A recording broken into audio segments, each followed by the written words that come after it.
अब अपना विषय शुरू करते हैं। अनादिनाथ, कल बात की थी आत्मा को जानना, ये आदिनाथ के जीवन परिचय को समझने का फल बताया था। तो अनादिनाथ आत्मा कैसा है, क्या स्वरूप है उसका, और कैसा हमारा सुंदर परिचय है। असुंदर परिचय नहीं है हमारा, सुंदर है। आपको दिखाई दे रहा है मेरा धाम, बहुत सुंदर कविता है, बच्चों की है, लेकिन पूरे द्वादशांग का सार जो जिनवाणी को कहना है वो पूरी चर्चा इसमें आ गई है। पहले हम इसको पढ़ते हैं एक बार पूरा।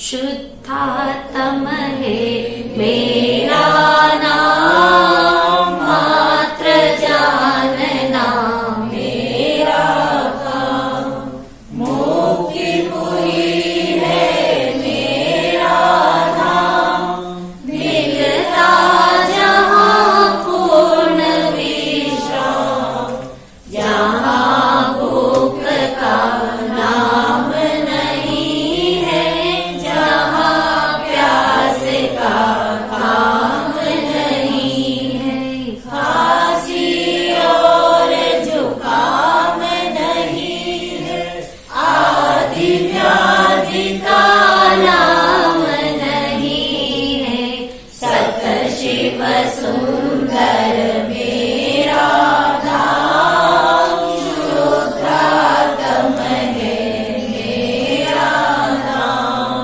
मात्र जानना मेरा काम, सपर भेद विज्ञान करेंगे, निज आत्म का ध्यान धरेंगे, राग द्वेष का त्याग करेंगे, चिदानंद रस पान करेंगे, सब सुख दाता मेरा धाम, शुद्धात्म है मेरा नाम, शुद्धात्म है मेरा नाम, मात्र जानना मेरा काम, शुद्धात्म है मेरा नाम।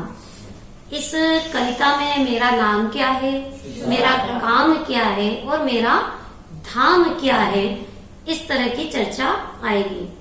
तो सबसे पहली लाइन कितनी जोरदार कही है, शुद्धात्म है मेरा नाम। शरीर का नाम है, वो मेरा नाम नहीं है। क्यों? क्योंकि मैं शरीर वाला नहीं हूँ, मैं तो शरीर से भिन्न आत्मा हूँ।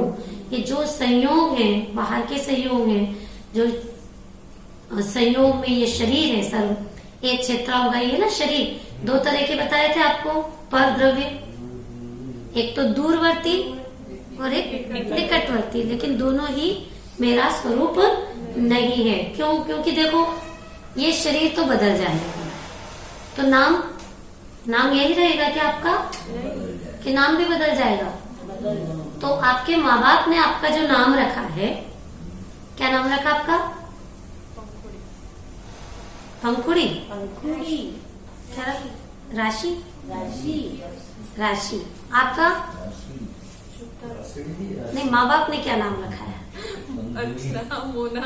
हाँ, अर्चना, इसका तो बहुत ही अच्छा नाम है, ज्ञान ज्योति। ऐसे सबके जो भी नाम रखे हैं, तो वो नाम क्या है, शरीर के नाम है। ठीक है, ज्ञान ज्योति तो दोनों का नाम है, शरीर का भी और आत्मा का भी। लेकिन जो शरीर के नाम है, वो आपका जन्म हुआ, मतलब इस गति में जब आप आए, जन्म तो होता नहीं आत्मा का, तो अनादि अनंत है, लेकिन जब आप इस गति में आए तो माँ बाप ने आपको पहचान के लिए एक नाम दे दिया, तो आप उसी को ढोते रहे पूरे जिंदगी भर कि ये मेरा नाम है। और इस नाम के लिए न जाने क्या क्या किया, कितनी कषाय करी, कितनी कषाएं की। मेरा नाम ऊंचा रहना चाहिए, सबसे ऊंचा मेरा नाम, किसी का नाम मेरे से ज्यादा ऊंचा नहीं होना चाहिए। और कितने भी पैसे खर्च करा लो, कितना भी समय बर्बाद करा लो, पहले मेरा नाम आना चाहिए। और अगर नाम पीछे आ गया, हाँ, हमारी इतने मत चला दिए कि मेरा नाम पीछे कैसे आ गया। किसी कार्यकर्ता ने बहुत कार्य किया और उसका नाम नहीं लिया गया, और वो भी भूल से, राग द्वेष से नहीं, कभी भूल से भी ऐसा हो जाता है जल्दी जल्दी में कभी कि नाम नहीं आया। अब देखो आप, वो जन्म जन्म का वेरी बन जाएगा आपका। इतना नाम से एकत्र पना है, अहम पना है, और वो आज से नहीं, वो अनादि से है। उस नाम पे अहम पना है कि जो नाम थोड़े से दिनों के लिए है। जैसे ही शरीर बदला, बदलेगा कि नहीं बदलेगा शरीर? बदलेगा। किसी का ऐसा है जिसका नहीं बदलता हो? तीर्थंकर का, उनका भी बदलता शरीर, उनका भी बदल गया, मतलब उनका तो मिला ही नहीं फिर अगला, उनको तो शरीर मिलना ही नहीं। आप शरीरी हो गए वो तो अशरीरी हो गए। लेकिन जब तक अशरीरी दशा प्राप्त नहीं हुई है तब तक बहुत ही क्षणिक संयोग है ये, बिजली की चमक, बस इतनी सी देर के लिए ये शरीर है। तो अपना नाम अपने को क्या जानना चाहिए? शुद्धात्म है मेरा नाम। जब तक हम अपने नाम से एकत्व करेंगे ना, शरीर के नाम से, तब तक तो सम्यक दर्शन की भी प्राप्ति नहीं होगी। तो पहले में पहला काम हमारा ये है कि शरीर से भेद ज्ञान का अभ्यास कर ले। कैसे करेंगे? शुद्धात्म है मेरा नाम। बस इतनी सी लाइन में भी आप देखिए कि मैं कौन हूं का उत्तर इसमें आ गया है। मैं मनुष्य हूं कि मैं शुद्धात्मा हूं? मैं स्त्री हूं, मैं पुरुष हूं कि मैं शुद्धात्मा हूं? मैं शुद्धात्मा हूं। मैं मोटा हूं, पतला हूं कि शुद्धात्मा हूं? चलिए आगे। मात्र जानना मेरा काम। अब मेरा काम गृहस्थी को संभालना है, व्यापार धंधा करना है, बच्चों की परवरिश करना है, क्या करना मेरा काम है? मात्र जानना मतलब पर द्रव्य में रंच मात्र भी फेरबदल करना मेरा काम नहीं है। अरे बाहर में तो कुछ नहीं कर सकते आप, लेकिन जो निकटवर्ती शरीर है उसमें तो परिवर्तन कर सकते हो कि नहीं कर सकते हो? कि मात्र जानना काम है। जैसे बाल व्हाइट होने लगे तो रोक सकते हैं? मेहंदी लगा लो थोड़े समय की, तो थोड़े समय के बाद फिर सफेद हो गए। आप स्थायी इलाज करिए ना। नहीं रुक सकते ना, नहीं रुक सकते। पहली बात तो स्थायी इलाज और ये मेहंदी लगाने की बात ही कहाँ से आएगी यदि आप पहले ही क्या कर लें? नहीं नहीं, पहले ही आप अगर काले रखें अपने बाल को, आपके है ना बाल, तो आप तो पहले काले रखो। तो पहले ही काले रखो ना। ये नौबती क्यों आने दो आप? अरे कैसे हाथ में नहीं है? अच्छा दूसरी बात, बुढ़ापा। बुढ़ापा कोई चाहता है कि बुढ़ापा आ जाए?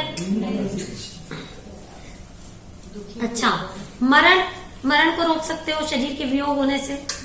रोक सकते हो कि नहीं भैया? हमारा शरीर का वियोग इतने बचपन से साथ संभाल करके प्रीति की हमने जिस शरीर से, अभक्ष का भक्षण कर लिया, रात्रि भोजन कर लिया, सुबह से इतने संबंध बिगाड़ लिए, सुबह से शाम तक जिसकी हमने सेवा की, ऐसे शरीर को हम नहीं जाने देंगे तो रुक जाएगा क्या? अच्छा डॉक्टर है, डॉक्टर अगर मरण से बचा ले तो ये तो संभव है। डॉक्टर ही बन जाओ आप। डॉक्टर खुद ही अभी बस मरण के मुख में चला जाता है। बार गया कि एक बस चलाने वाला चलाते चलाते उसको अटैक आ गया, मर गया और दो चार लेके गए और मर गया। और अब बताओ, हाँ, उसने चाहा था क्या ऐसा करना? नहीं, बिना उसके चाहे भी। है, सही बोल रहे हैं। आज आया ना न्यूज। बिल्कुल सही करते आपने। अरे ऐसी तो आपने एक घटना बताई, रोज ही ऐसी घटनाएं चल रही है इस संसार में। और क्या चल रहा है? ये बाहर का परिणाम, पूरे संयोग में जो भी परिवर्तन हो रहा है वो सब अपने पुण्य पाप के उदय के अधीन हो रहा है। आपके अधीन कुछ भी नहीं है। बाहर की परिस्थिति आप नहीं बदल सकते, लेकिन मनस्थिति जरूर बदल सकते हैं। और इसके लिए आपको स्वाध्याय, करना पड़ेगा। तत्व ज्ञान, भेद ज्ञान का अभ्यास यदि करेंगे तो बहुत जल्दी आपको ये बात समझ में आ जाएगी कि मात्र जानना मेरा काम। कुछ करना मेरा काम नहीं। और मात्र शब्द जो इसमें आया है वो क्या बता रहा है? देखना चाहिए कि केवल जानना। ये मात्र शब्द तो कितना प्यारा लिखा है इसमें। जानना तो है ही, लेकिन ओनली जानना। ऐसा नहीं कि जानना प्लस करना, ऐसा नहीं है। जैसे कोई के बच्चे बहुत अच्छे हाई पोस्ट पर चले गए तो माँ बाप क्या सोचते हैं, कैसा अभिमान करते हैं कि ये सब कार्य किसने किया है। मैंने रात दिन एक करके अपने बच्चों को पढ़ाया लिखाया। देखो, एक बच्चा डॉक्टर है, एक बच्चा इंजीनियर है, एक वकील है। इतने शान से कहते हैं, लेकिन उनको ये नहीं पता कि जब आपके शरीर में ही आपकी नहीं चली तो बच्चों में आपकी कैसे चल सकती है। बच्चे चाहते हैं आजकल कि माँ बाप हमारे अनुसार चलें, और माँ बाप ये चाहते हैं कि बच्चे हमारे अनुसार चलें। और इस तरह से दोनों ही हर समय आकुलित व्याकुलित होकर के दुखी होते रहते हैं। तो क्या करना चाहिए? मात्र जानना मेरा काम। तीसरी लाइन, मुक्ति पुरी है मेरा धाम। अब इसमें क्या बताया है? मेरा धाम क्या है, मेरा घर, मेरा निवास स्थान, आपका एड्रेस क्या है। देखो, ये जो बाहर का एड्रेस है ना, ये तो इसी जन्म में बदल भी सकता है। इतना सा सेंटेंस सारे झगड़े खत्म कर देता है। कितनी प्यारी बात है, कितना अच्छा लिखा है। देखिए, बच्चों के लिए नहीं, सभी के लिए, ये सभी के लिए है। आप देखो कि आपका जो एड्रेस है, पहले आप कोई सा एड्रेस लिखते थे कि नहीं आपका, और अब चेंज हो गया कि नहीं हो गया? इसी जन्म में चेंज हो गया। लेकिन ये जो चेंज हुआ है ना, अब आप क्या सोच रहे हो कि हमने तो अपना स्थायी निवास बना लिया है, लेकिन ये एड्रेस आपका स्थायी नहीं है। ये भी क्या हो जाने वाला है? चेंज हो जाने वाला है। और चेंज होकर के फिर से आपका एड्रेस दूसरा बदल जाएगा।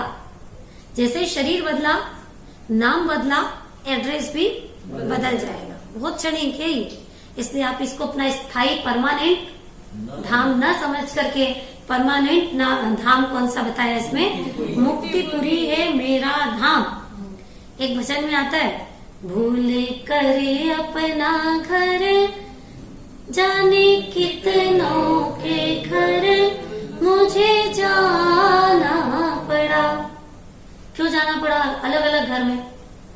भूल कर अपना घर भूल गए, अपना शुद्धात्मा, अपना मुक्तिपुरी का धाम, उसको हम भूल गए। और हमने क्या किया? अन्य अन्य गतियों में, अन्य जिस गति में गए ना, उसी गति के निवास को हमने अपना धाम मान लिया। फिर वहां से निकाल दिए गए। मान कैसे लिया आपने? निकलो यहाँ से।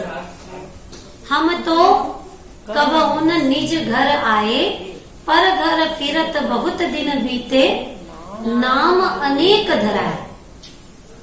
इस तरह से अनेक नाम। और देखो, एक ऐसा है कि अपने घर में अपने को सबसे अच्छा लगता है, फीलिंग। आप देखो, अभी इसको आगे मिलता, पढ़ते हैं इसको। मिलता जहां पूर्ण विश्राम, शुभाशुभ भाव में विश्राम नहीं है। मुक्तिपुरी में मतलब निराकुलता में, वीतरागता में क्या है?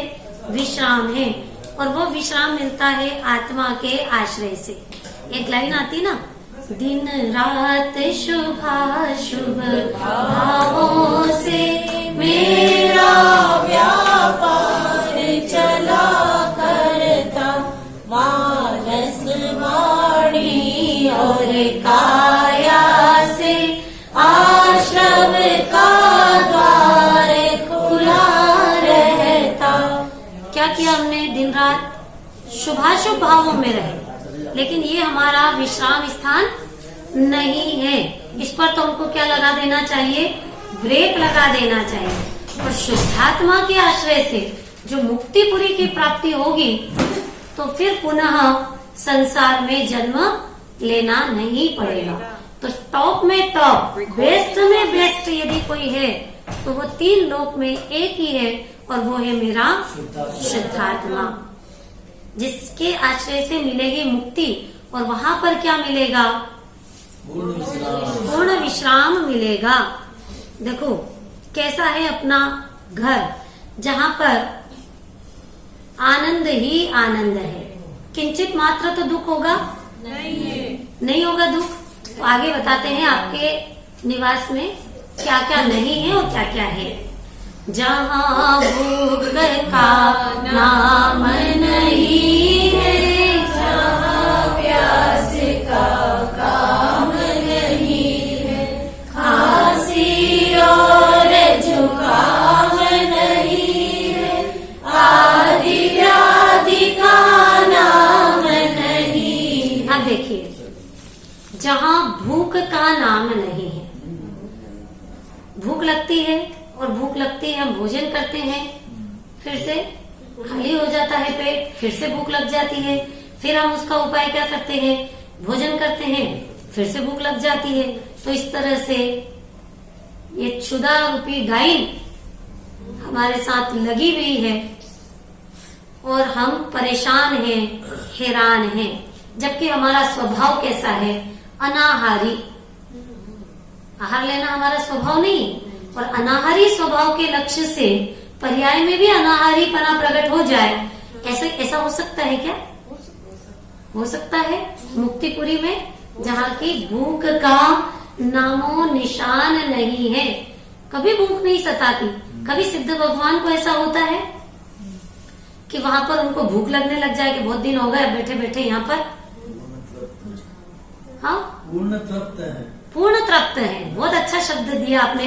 पूर्ण तृप्त है, पूर्ण संतुष्ट है, और जो चैतन्य में लीन होते हैं तो वो ही संतुष्ट और संतोषित रह सकते हैं।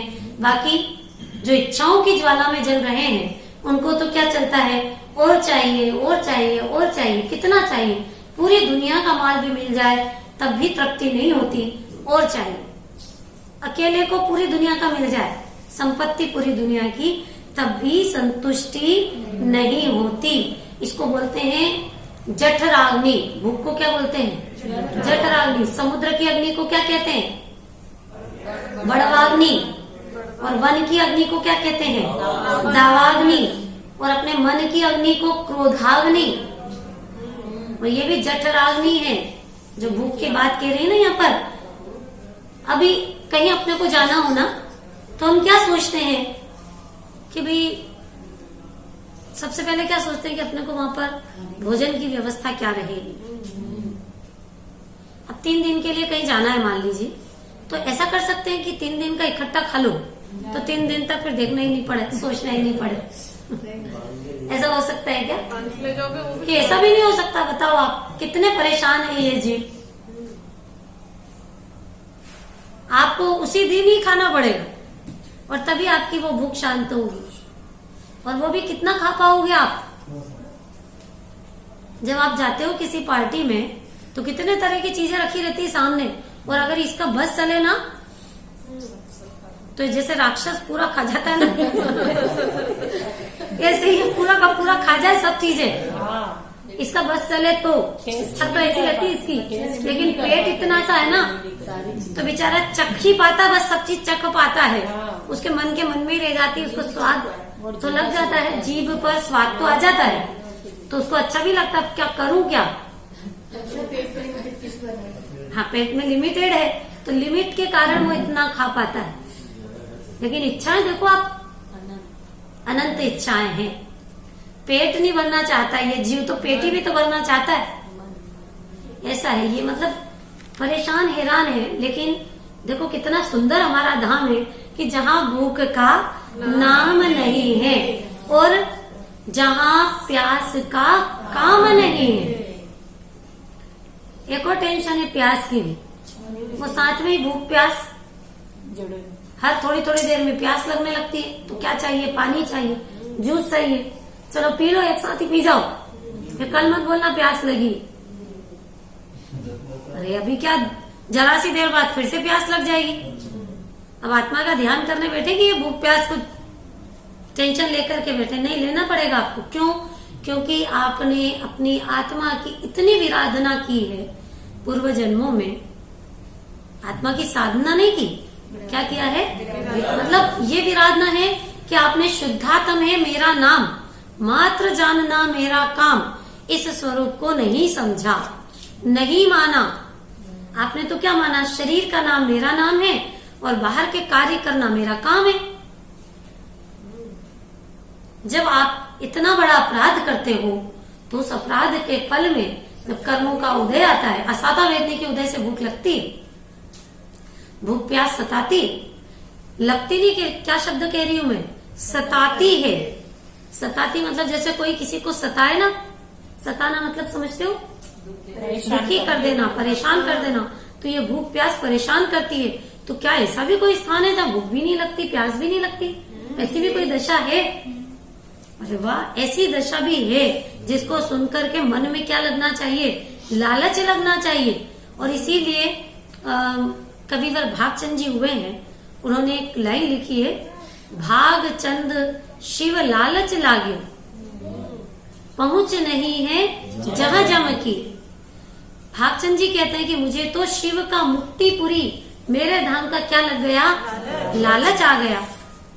क्यों लालच लग गया? क्योंकि वहां पर भूख नहीं है, वहां पर प्यास नहीं है, वहां पर यम भी नहीं है, यमराज नहीं है वहां पर, मतलब वहां मृत्यु नहीं होती। इसलिए परमानेंट कहा उस दशा को, ध्रुव अचल और अनुपम गति कहा। तो जहाँ प्यास का काम नहीं है और क्या नहीं है? खांसी और जुकाम नहीं है। बताओ ऐसा कोई घर है यहाँ पर लौकिक में? खांसी और जुकाम नहीं है। हर थोड़ी सी देर में कुछ खा लो भाई, आइसक्रीम मत खाओ, ठंडा मत खाओ, ये मत खाओ, ये मत खाओ। क्यों? अभी तो कोरोना काल में तो बहुत खतरनाक बीमारी बता दी। खांसी और जुकाम को कितना खतरनाक बताया। किसी को जुकाम हो गया, अरे भैया दूर हो जाओ इससे। बता, मंदिर आने के लिए उसको मना करने लगे कि भाई आप मत आना, दूसरे को भी हो जाएगा ये रोग। इतना खतरनाक रोग है कि मतलब ऐसे तो लौकिक में कुछ नहीं, जरा सा खांसी जुकाम हुआ है, कैदियों की तरह जरा सा ही कैदियों की तरह पैक कर दे, कैदी हो गए उसमें तो। ये तो उन्होंने सच में, कोरोना ने सच में बता भी दिया ना कि ये वाकई में ऐसा है। मतलब दुख भरी है ये दास्तान जीव की। खांसी जुकाम किसी को भी कभी भी हो जाता है। आप मतलब ऐसे मत सोचना कि हमको तो कभी होगा ही नहीं, अभी नहीं है ना, जिसको अभी नहीं है। अरे युवा बच्चे हो, युवा हो, बुजुर्ग हो, किसी को नहीं छोड़ा। इसलिए बिल्कुल आगम से विमुख होकर के भैया हम तो जैसे हैं वैसे अच्छे हैं, सुखी हैं, हमको कुछ नहीं करना। मंदिर तो हो जाए, जो कोई पाप करते हो, जिसने पाप किया हो, हम क्यों जाए? अरे अब बताओ, खांसी और जुकाम आपको कभी भी हो सकते हैं कि नहीं, आप घर में हो तो। और जो मंदिर आते हैं, जो ये समझते हैं कि शुद्धात्म है मेरा नाम, उसको तो खांसी जुकाम होते नहीं है। और कदाच पूर्व पाप के उदय से हो भी जाएं तो भी वो परेशान नहीं होते, दुखी नहीं होते। क्यों दुखी नहीं होते? क्योंकि वो तो जानते हैं कि खांसी जुकाम मुझे हुआ ही नहीं है।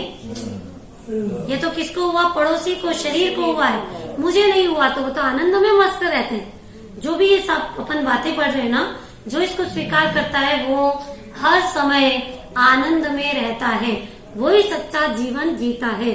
जैन धर्म ये लाइफ स्टाइल सिखाता है, कैसे आपको जीवन जीना चाहिए, ये सिखाता है। इसके सिद्धांत इस जीव को कभी भी टेंशन में, डिप्रेशन में रहने ही नहीं दे सकते। हर व्यक्ति, अभी आगे बात करेंगे हम, देखो आगे आई रही है वो लाइन, खांसी और जुकाम नहीं है, आदि व्याधि का नाम नहीं, नामो निशान नहीं है वहां पर। कौन कौन सी दो चीज? आदि और व्याधि। आदि मतलब क्या बताया? आदि मतलब होता है मानसिक रोग, और व्याधि मतलब शारीरिक रोग। शारीरिक रोग तो यही बता दिया, खांसी जुकाम भूख प्यास, और कैंसर और डायबिटीज, और आप जो जो भी सब बीमारी समझ लेना, वो सब किसमें आएगी? कभी कमर दर्द, कभी सिर दर्द, कभी दांत दर्द, कभी आंखों में दर्द, कभी कान में दर्द। क्या एक बीमारी है कि गिनाई जाए? पूरा शरीर ही रोग से भरा हुआ है। अगर कोई टिटनेस का इंजेक्शन लगा ले, और भी आज बच्चों को लगाते ना कि अब ये बीमारी नहीं होगी, तो वो बीमारी नहीं होगी, बाकी बीमारी वो हो सकती कि नहीं हो सकती शरीर में। शरीर को तो क्या कहते हैं, रोग की मूर्ति। तो वहां पर व्याधि का नाम नहीं है। क्यों व्याधि का नाम नहीं है? क्योंकि शरीर ही नहीं है, तो शरीर की व्याधि कैसे हो सकती है? हम तो उस दशा की बात कर रहे हैं जिसको कहते हैं अशरीरी दशा। जब गुरुदेव श्री को समयसार परमागम पहली बार प्राप्त हुआ और उन्होंने पढ़ा, तो क्या शब्द निकले थे? शरीरी होने। ये तो अशरीरी होने का शास्त्र है। ऐसी कला, इसमें ऐसी विधि सिखाई है कि जिससे हम शरीर से रहित हो जाएं, एक जन्म के लिए, अरे अनंत काल के लिए जन्म मरण का नाश कर दे। ऐसी बात हमको इसमें पढ़ने को सुनने को मिल रही है। अरे शरीर तो संयोग में है, यही तो स्वपर वेद विज्ञान। हाँ, तो सेवा करने का मना नहीं। बहुत अच्छा प्रश्न किया आपने। शरीर क्या ध्यान रखें, सेवा करें, ये बात बिल्कुल सही है, करो, लेकिन अहमपना निकाल दो। क्यों? क्योंकि अहमपना दुख का कारण है। ये जो लाइन आई ना, आदि व्याधि का नाम नहीं, तो ये जो आदि है ना, इसको कहते हैं मानसिक रोग। तो शारीरिक रोग से ज्यादा परेशान है जीव कि मानसिक रोग से?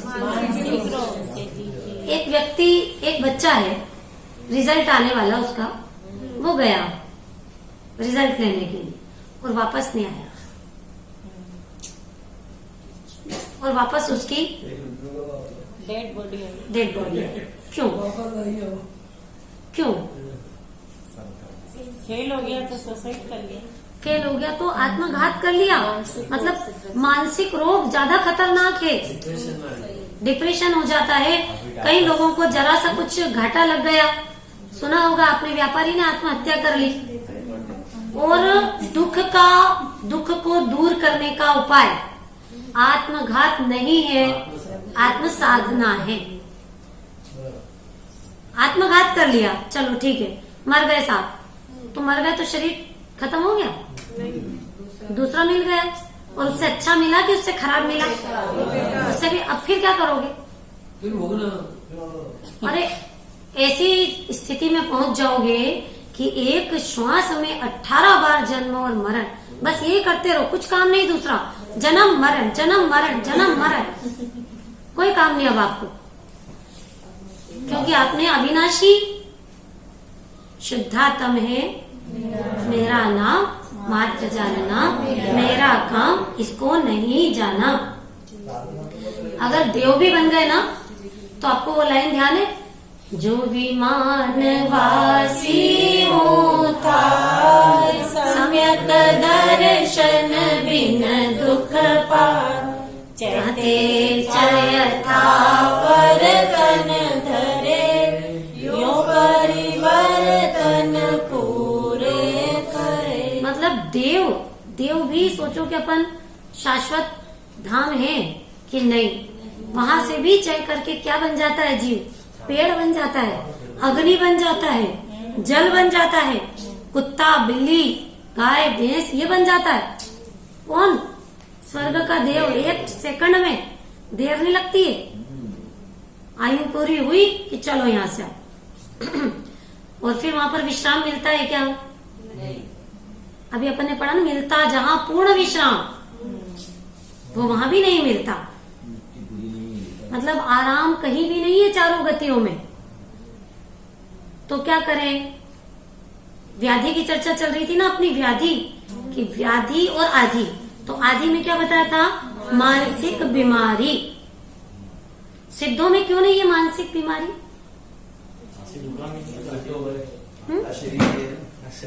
शरीर ही नहीं है उनके पास, तो क्या होगा? नहीं, शरीर नहीं है तो शारीरिक बीमारी नहीं।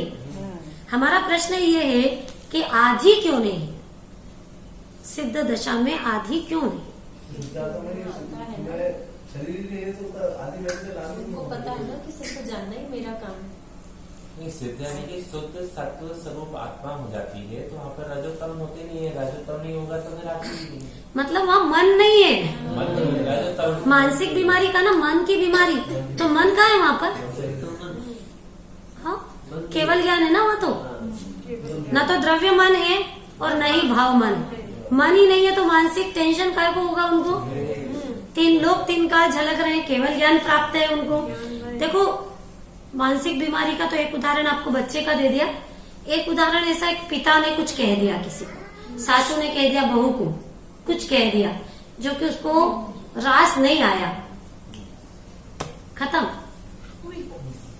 शरीर से भी ज्यादा परवाह कषाय की है इस युग। कषाय ज्यादा खतरनाक लगती है, उसका दुख बर्दाश्त नहीं होता। हमें कैसे कह दिया तो मृत्यु का वरण कर लेते। घर घर में झगड़े होते ना, झगड़े मतभेद तो होते ही है, तो मतभेद होने से झगड़े हो गए, ट्रेन के नीचे जाकर के सुसाइड कर लेते। क्या क्या मानसिक, मतलब हर समय आप अपने जीव को भी देखो, कुछ न कुछ टेंशन है, कुछ डिप्रेशन है, कुछ आकुलता है, कुछ व्याकुलता है। एक समस्या खत्म नहीं होती जीवन में, चार आती है, फिर एक को जैसे तैसे खत्म करता है बेचारा, फिर और आ जाती, फिर और आ जाती, फिर और आ जाती, कहीं चैन, कहीं विश्राम ही नहीं। तो हमें तो ऐसी दशा चाहिए, आदि व्याधि का नाम नहीं। आगे, सत शिव सुंदर मेरा धाम, शुद्धात्म है मेरा नाम। सत, सत मतलब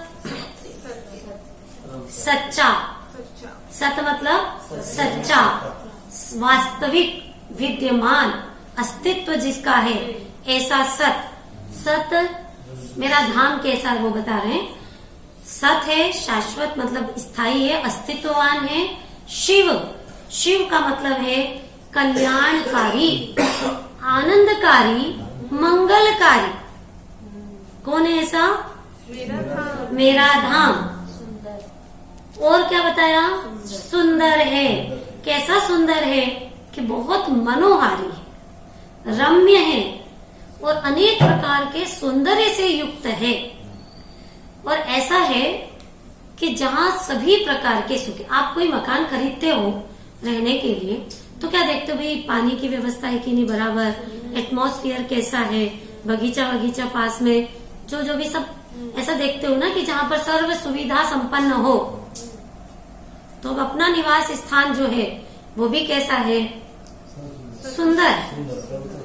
सत है, शिव है, सुंदर है, जिससे कि इतना सुंदर है कि जैसा सुंदर कोई दूसरा स्थान कोई नहीं सकता, इतना सुंदर है। कौन? मेरा धाम। लेकिन ये सा धाम हमको प्राप्त कैसे पहुंचे हम इस घर तक? जैसे आपको कोई लोकेशन बताता है कि वहां पर वो ऐसी कॉलोनी है और उसमें ऐसे सुंदर घर है, तो कहाँ है वो, कैसे पहुंचे हम वहां पर? तुरंत प्रश्न होता है ना।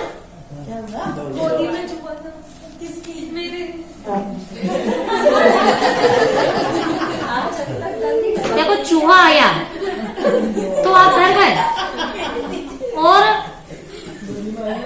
मृत्यु आएगी तब क्या करोगे? आएगी कि नहीं आएगी? और ये चूहा ये भी जीव और ये भी मनुष्य में गया, और इसने ये नहीं सुना होगा, या तो सुना नहीं और या फिर माना नहीं। सुना भी तो माना नहीं, ऐसा कुछ हुआ होगा तभी तो ऐसा बना। देखो, एक कहानी सुना देते इस बात पर। एक दो भिखारी थे, वो दोनों भीख मांग रहे थे। सुना ध्यान से। दो भिखारी थे, एकदम युवा, हष्ट पुष्ट, और वो भीख मांगते थे। एक बार क्या हुआ कि किसी सेठ के यहाँ पर भीख मांगने गए, वहां पर उनके बेटे का जन्मदिन मनाया जा रहा था। बहुत खुश थे पिताजी, तो उन्होंने उन दोनों को 1-1 लाख रुपए का चेक दे दिया। हाँ, अब क्या हुआ कि वो दोनों ने ले लिया और चले गए, अलग अलग हो गए दोनों। फिर बहुत 3-4 साल बाद उनमें से एक भिखारी एक सेठ जी के बंगले पर भीख मांगने पहुंचा। उसने सेठ जी आवाज दी। सेठ जी बाहर आए और जैसे ही उन्होंने उसको देखा और क्या कहा, अरे तुम अभी तक भीख मांग रहे हो। और उस भिखारी ने सेठ को देखते से कहा, अरे तुम इतने बड़े बंगले के मालिक सेठ बन गए। तो बोले भाई कौन थे वो दोनों भिखारी, वही वाले दोनों भिखारी। तो फिर पहले भिखारी ने पूछा सेठ से कि भाई जब तुम पहले भीख मांगते थे और आज इतने बड़े सेठ कैसे बन गए। जैसे अभी अपना ये चलेगा ना कि आप कैसे इतने सुंदर निवास स्थान पर ऐसे धाम में पहुंच गए, जैसे हम भी कैसे पहुंचे। तो उसने पूछा कि आप कैसे पहुंच गए इस स्थान पर।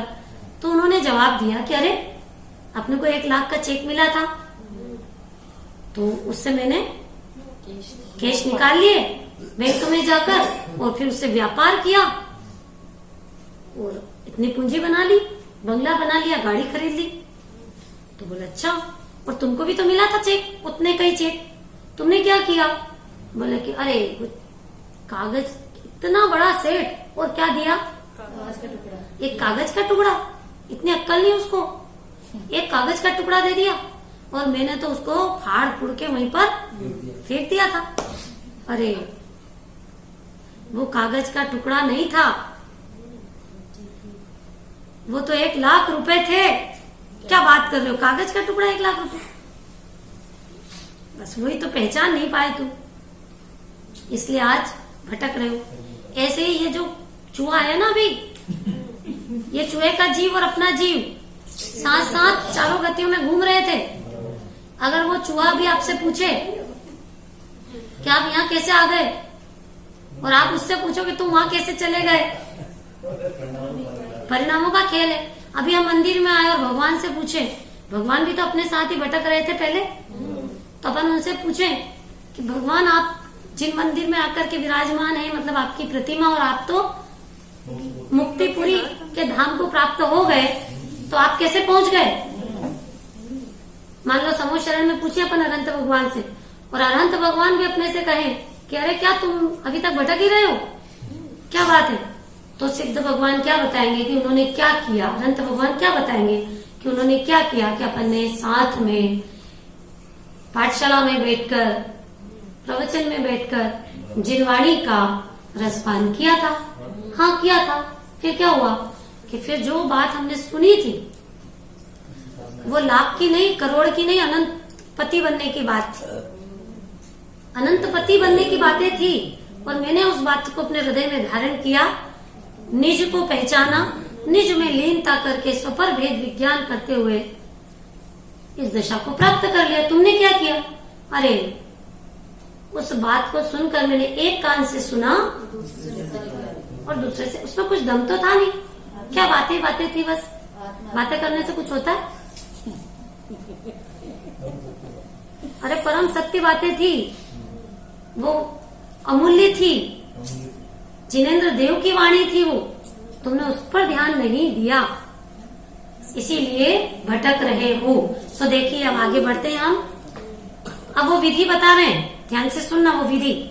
स्वपर भेद विज्ञान करेंगे, निज आत्म का ध्यान धरेंगे, राग द्वेष का त्याग करेंगे, चिदानंद रस पान करेंगे, सब सुख दाता मेरा धाम, शुद्धात्म है मेरा नाम, शुद्धात्म है मेरा नाम, मात्र जानना मेरा काम। अब इसमें समझने में थोड़ा समय लगेगा, तो हम वो अगले शुक्रवार को अगली क्लास में लेंगे। अभी बस एक कहानी के साथ अपनी बात पूरी करेंगे। बच्चे हैं यहाँ पर। एक राजा था, वो राजा एक बार जंगल में भटक गया और भटकते भटकते उसको भी भूख लगी, प्यास लगी, अब क्या करे क्या नहीं करे। तो वो कहाँ पहुंच गया, एक झोपड़ी में। एक झोपड़ी दिखाई दी, झोपड़ी में पहुंच गया और झोपड़ी में उसने, जो वहाँ व्यक्ति था, उसने बड़ा आदर सत्कार किया, खिलाया पिलाया, बहुत अच्छा लगा राजा को। तो राजा ने भी अपना एड्रेस इस व्यक्ति को दिया कि कभी आप आओ राज महल में तो हम भी आपका स्वागत करेंगे। तो फिर एक बार वो व्यक्ति पहुंच गया वहाँ राजा के यहाँ पर। तो राजा ने बड़े प्रेम से उसकी आवभगत की, उसको एक आलीशान कमरे में ठहराया। तो 2 दिन हुए, फिर उसने कहा अब मैं जाना चाहता हूँ। तो राजा ने कहा तुमको यहाँ क्या तकलीफ है, रहो तुम तो यहीं पर। लेकिन उसको वहां रहना अच्छा नहीं लग रहा था। क्यों अच्छा नहीं लग रहा था? क्योंकि वो उसका घर नहीं था। इसलिए हम जो रह रहे हैं ना यहाँ पर, जिस घर में, वहाँ अच्छा नहीं लगना चाहिए, क्योंकि वो हमारा घर, हमें विश्राम तो कहाँ मिलेगा? निज घर में ही विश्राम मिलेगा, मुक्तिपुरी में ही विश्राम मिलेगा। इसी के साथ कुछ नारों के साथ हम अपनी बात पूरी करेंगे। आपको नारे बोलना है इसी से रिलेटेड।